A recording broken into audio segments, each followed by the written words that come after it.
Delta 8 THC, Delta 9 THC, Delta 10 THC, and THC Acid.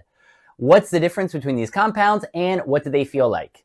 Also, what do you think of my new recording setup? Not bad, huh? Moby Dick poster to put the papers there, Moby Dick cannabis graphic novels. You like it? I'm still working on it. Work in progress. I'm Lex Felger. I cover cannabinoid science. I'm sponsored by the Cannabis Health Research Initiative, who will pay you $100 to talk about your use of our favorite plant.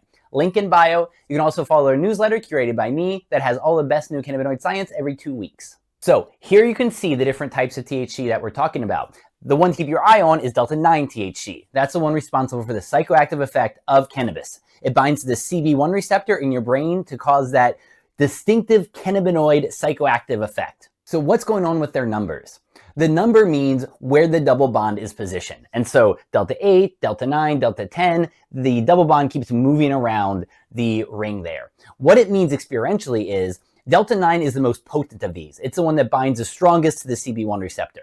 Delta 8 also binds there, not quite as strongly. Some people find it to be more clear-headed, relaxing type psychoactive effect. And finally, Delta 10 is the weakest of all of these, which some people like. By the way, Delta 8 and Delta 10 THC barely occur in the plant. Not enough is in there that you can take the plant and produce enough of it to matter. So when you're buying that stuff, it generally tends to be made from CBD and converted into those alternative THCs. The last one you always hear about is THC acid. This is its structure, and what you need to know is when the cannabis plant produces the cannabinoids, any of them, they always come in their acid form first. And that just means that it has this extra set of molecules here.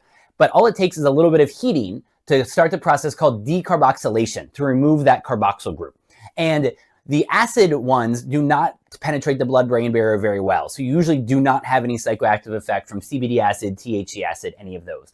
Practically what that means is when someone is selling THC acid, they know that all it needs is a simple heating process in an oven or with a lighter, and all of a sudden you have regular Delta 9 THC with all of its psychoactive effects.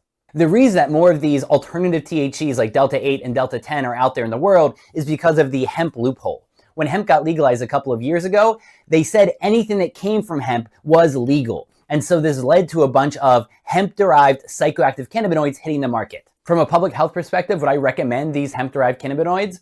I would not, because generally they don't tend to be made in the best places. And also the process of making them produces lots of metabolites that we don't know anything about. They also tend to be high in contaminants. If you have access to regular old cannabis flower, that tends to be the safest thing you can get, especially when it's through a regulated source where you have testing for contaminants, microbes, things like that.